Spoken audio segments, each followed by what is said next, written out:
Welcome to the final hour of the Gary Sutton Show on WSBA, where we are getting ready to meet Leslie Bonci, who is a nutrition expert. She's also a consultant to the Pittsburgh Steelers, the Pittsburgh Penguins, Pittsburgh Pirates, Toronto Blue Jays, Washington Nationals, NCAA, and numerous high schools and universities. She's an expert on sports nutrition, weight management, digestive health, frequently interviewed by local and national print and TV media, and she's with us here this morning on the Gary Sutton Show. By the way, she also tapes a weekly segment herself called The Winning Plate on KDKA's TV Pittsburgh Today Live, and she's with us here this morning. Leslie, great to have you on the show. Good morning to you. I am delighted to be here, and good morning to you as well. I'm delighted to have you as well. I've been involved in sports as a coach and as a player and so forth my whole life, so I'm really interested in this segment this morning because one of the things that you talk about here, and people will say, oh, really? Yeah, we all know that, is the idea that breakfast is absolutely paramount to what we do, and yet sometimes we say that and we don't really think about the whole picture, do we? No, we don't. And one of the things that you just said is that when we look at what is important, and even based upon the survey that Kellogg's just did, is what we know and what we say is not what we do. And that's a problem for a lot of people. How many people don't know that breakfast is a good thing? Everybody knows this. But right. If you really ask people, do they act on that behavior? They don't. And the consequences of that in the classroom, on the playing field, it can be enormous. And health, it's just a very, very big deal. This new Kellogg survey that came out, talk a little bit about what you took away from that. Well, there were three things. I mean, and aside from this is our call to action doesn't necessarily mean that we act, is that one of the things that people said was that they did not think, for instance, that having cereal was a nutritious choice in the morning. The reality is it's probably one of the best choices that people can have in the morning, one-stop shopping to get what you need. Secondly, and I was blown away by this, is that people will say it's not convenient. Well, I work with a lot of athletes that I consider to be domestically disabled. So it's pretty darn convenient to be able to pour a bowl of cereal. You can't screw that up. I mean, it really is a very easy thing. You put the milk on it, 30 seconds, done. You're done. And the third was that it wasn't economical. And I always find if you factor in what it costs to buy some cereal, to buy some milk, versus getting in your car, using the gas to go somewhere, it's very, very inexpensive, and it is absolute value added. It's truly a great return on your investment, so to speak. Maybe there's a way of getting a remote that we could use to pour the milk in the cereal, and that way we'd be okay, right? You know what? I tell people you could pour the cereal in the bowl the night before, put the spoon in it, just don't put the milk on it, and then now you're down to 5 seconds in the morning. Splash a little in, and you're done. It speaks poorly about where we are in our country when it's too much of a task to take cereal, put it in a bowl, get some milk, and put it on, and so forth. When you look at cereals, though, when you look at and you're a person that is an advisor to a lot of sports groups out there, I was really impressed at who you're helping. First of all, there are a lot of people who are, in their 20s, 30s, 40s, who are still the weekend sports heroes, or maybe even during the week. What do you tell people as far as getting that fuel in you to start the day? What's the best kind of help you can give them, especially if they're really active? Okay, so the first thing is that what is going to fuel the body for sport? Well, it's primarily carbohydrates, and so that's critically important as a way of starting the day. And people can be very selective. If somebody says, I want to get my carbohydrates in a whole grain, so be it. If I would like some fiber as part of my carbohydrates, absolutely, those are both available. The second thing that's critically important is having some protein, because we're coming off an overnight fast. We need to be able to stimulate or at least maintain the muscle we have from the beginning of the day. So if I pair the cereal and the milk together, the milk is providing me some protein. Well, that's really, really important from the standpoint of helping muscles do what they need to do. And also with that combo, we're getting some potassium as well. And potassium is one of the minerals that's very involved in muscle contraction. So if we're trying to put that all together, this one-stop shopping, it works, and the value added. And the consequences of that, if people exercise on empty, you actually break down muscle, you're going to be slower, you're going to be weaker, you're not going to have energy, and you're more likely to shove in that food later at night. So that's not a good outcome either. You've had a chance to work with Olympic athletes like Tara Lipinski, the Olympic skater, some years ago. I mean, how much different is it for them in terms of, getting the right kind of diet so they can perform at their top notch? Well, one of the things about skating in particular, because it is an appearance aesthetic sport, so it's how you look Absolutely. As well as what you do, and to be able to do now triple lutzes in the air and come down on a blade that's not even quite 1/8 of an inch thick, you have to be pretty light. And however, that being said, they spend hours and hours a day practicing. And that's what I always emphasize. It's not so much what you do in competition. Who cares? It's what you do every single day, because if you don't put in the energy every day, then when it's time to actually be on center ice, you're not going to perform to the maximum. Now, you look at a girl like Tara Lipinski, again, I'll come back to her, who was very light, who was very small. You know, what kind of diet is a person like that going to go through during the course of a day? Well, and that's why they need help. Because oftentimes what they will do is, things are bad. We categorize things as good or bad, or I shouldn't have this and that. And I don't believe in that kind of a concept. What I do think, it has to be right size. So, for instance, for Tara, a bowl of cereal would be a smaller bowl than it might be for Casey Hampton. But, you put those two in the same room, and there's absolutely no comparison. We're talking about land of the large and land of the tiny. So with whatever food it is, we need to be able to customize it to ourselves. However, the other thing that skaters need, they've got to be strong. So that protein needs to be part of the plate. And because oftentimes skaters are watching their weight, they need foods that are thrilling and gut filling. We've got to do that combo together, so it's strategically moving that plate around. We're talking with Leslie Bonci, who is a nutritionist and also an advisor to a lot of different sports teams out there.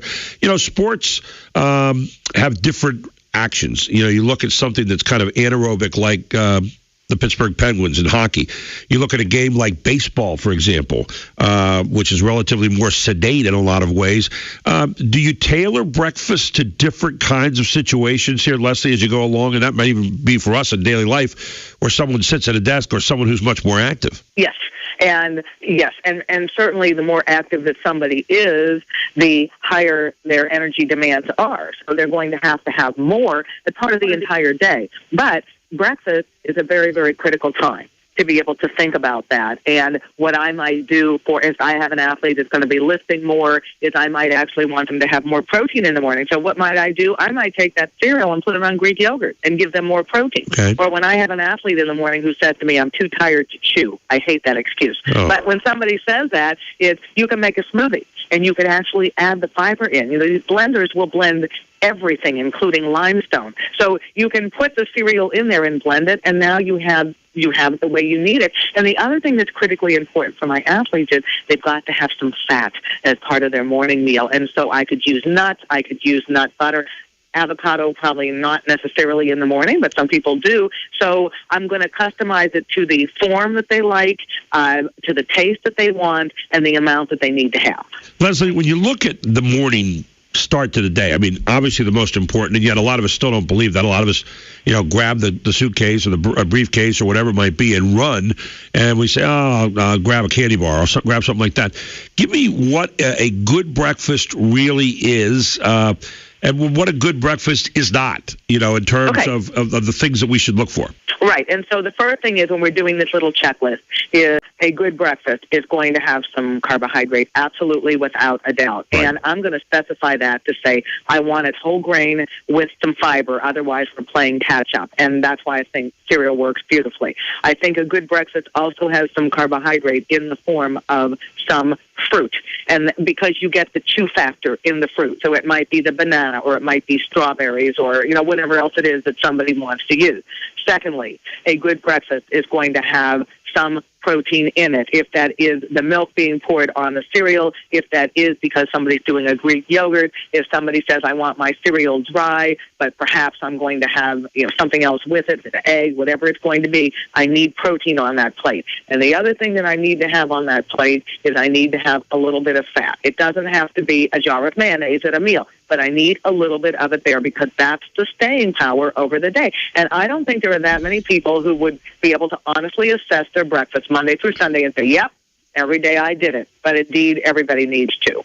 Now, the things you should stay away from at breakfast, the things that just, don't get near them, they're not going to really help you during the day. Right. And so I think when we're looking at, if somebody said, well, I'm just doing a piece of toast alone. Well, there's the carb, but what else? You're not having anything else with it. Or right. If somebody says, I'm just doing like a cereal bar, they do a breakfast bar, that's not always going to be the same thing, because people don't always have the protein with it. Or if somebody said, let me just grab a pound of bacon. Okay, well, now we might have some protein with a lot of fat, but we right. don't have We really need all of them. Right, and not the good mix that you want. Do you count calories at breakfast? I mean, is there a certain amount of calories that you want? Is it more important just to have the things that you've described here as components? But what is there an outside calorie count you're roughly looking at? Well, I think that people don't always understand what a calorie is, and so sometimes it's easier to translate it to food. However, if somebody does, usually we look at probably at least 400 at breakfast, and a lot of people don't do that. They might go, I'm only going to have 100 calories at breakfast. Well, no wonder we're starving by 9 o'clock in the morning when we do that. Now, when you look at breakfast, and you were just talking about what happens, I've heard all kinds of different philosophies about how to eat during the day, and some people say eat 6 times a day, smaller amounts, make sure you have a good breakfast to start, and then after that, you want to kind of get to whatever, a certain number of calories and so forth. What do you subscribe to in terms of that kind of thinking?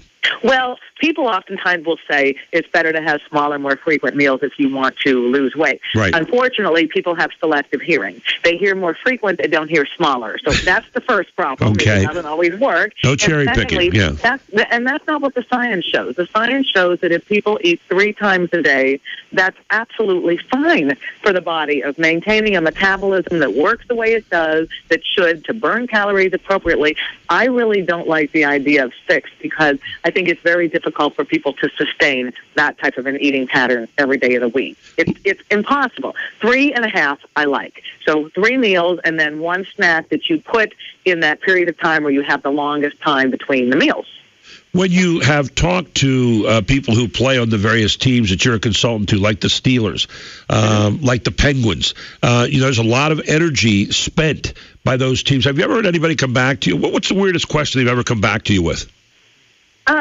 I think them they'll ask about particular food items or something that they've heard is, like a new fad diet or, shouldn't I combine foods? I said, well, yes, you do that when you put food on a plate. That's combining. Or some new trend or shouldn't I just do coconut oil to the exclusion of all else? Well, but that doesn't make a healthier athlete. And at the end of the day, we cannot perform without fuel. It's not either or, it's both. And so I always ask my athletes to think about their food as part of their internal equipment. They understand that. The Pens, my goodness, there's so much equipment you have to wear for hockey. It's exhausting. But if you're not equipped internally, you can't do what you need to do on the ice. Now, you also are a consultant, and you are a dietitian for the University of Pittsburgh. And so here you have a lot of college kids who come in, and we all know many times if you go into the cafeterias and so forth, you could make some really, really bad choices. So what are the lessons that you're telling those people, maybe on the football team, for example, or a basketball team, going into the cafeteria or wherever they decide to eat during the course of the day?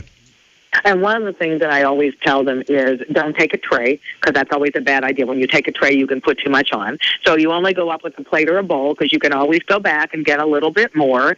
And secondly, I always say you have to make sure that you're having something with color on your plate that is not necessarily a jelly bean, that you have to have some protein on your plate about the size of hand, and some of them have fairly decent-sized hands, and then you have to have something else that's going to be on your plate, and you fill in the blank. If you wanted that, for instance, have the brownie, then maybe you're not necessarily going to do the rice so that you don't have a plate that's too large. And the other thing I tell them is look around the entire cafeteria, because many people just make a beeline to the one item. I said, open your eyes, look around. You can actually pick things from A and B and C to make D, and that's why we do tours, to really familiarize them with what's available so they understand what they can pick.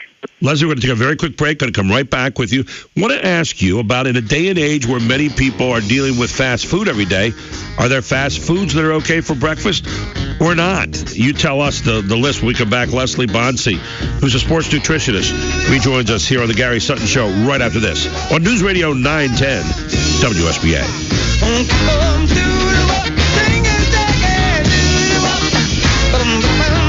Welcome back to the Gary Sutton Show with Leslie Bonci, who's a sports nutritionist, talking about why you can't afford to go without breakfast. And I screwed up the time Leslie was supposed to be on this morning, and I apologized to her because I don't think I had a breakfast this morning. I usually grab something. One of the problems that you have sometimes, Leslie, is you go to get your cereal, and you don't have any cereal in the house. You say, oh, geez, I forgot about that.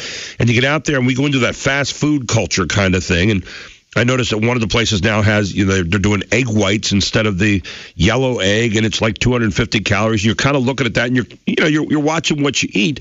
How do we deal with the fast food culture right now in terms of grabbing breakfast, so to speak, on the way?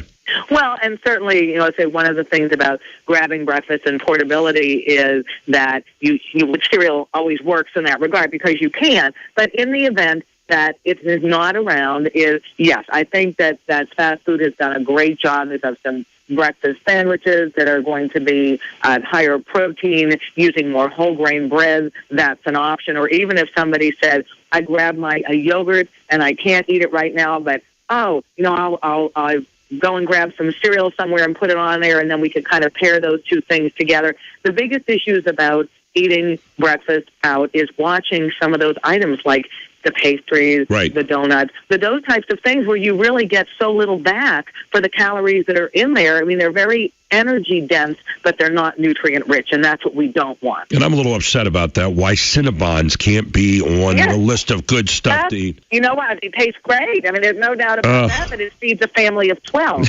That's exactly right. Well said. Final thing here. I've been a coach for 38 years in basketball, and one of the things that we've always dealt with has been, for example, I coach AAU right now. We had a morning game one Saturday in Philadelphia, 8 o'clock in the morning. The kids' parents drove like an hour and a half, 2 hours. Is there, before you get active, we have a lot of athletes out there listening right now. Before you get active, is there a right amount of time to eat before the activity takes place so that you get the stuff kind of churning in you a little bit? Yes, and typically 30 to 60 minutes. So even when I was talking to a group of young female soccer players yesterday, and they play early on Saturday mornings. And so, even if I'm doing that handful of cereal dry, how much am I talking about? The size of a tennis ball, not a soccer ball. Less is more. Having a little bit of something can be very beneficial. The other thing that I always say, it's a really good idea to think about having breakfast before bed. So you're actually pre-nourishing before the exercise you're going to do the next morning. Yeah, there's a lot of people. I've read a lot of different things over the years, as you always do, and everybody's got a diet out there somewhere, but people say never eat after 6 p.m. in the evening. You don't sound like you subscribe to that exactly. Well, I don't, because first of all, the body doesn't know what time it is. And secondly, the only time that's going to be an issue is if somebody's already consumed the calories they need by 6 and they keep eating. That's just excess. Yeah. That has nothing to do with the time. Leslie, it has been great having you on this morning. You have certainly given us a lot to think about. And give us a moral to the story here at the end as kind of a wrap-up. Well, the moral to the story is this, is we know what's good for us, so let's actually act on it. Get that bowl out, pour cereal, pour milk in it, sit down, nourish. Good for your brain, good for your body, good all the way around. I was thinking back to the one statement you said, an athlete said, I'm too tired to chew. That's just slightly ahead of being too tired to breathe, I think. Right, you know what? And if you're too tired to do that, you're not going to be productive. So heck with it. There's an easy solution. Let's do it. Leslie, is there a website we can go to find out more information?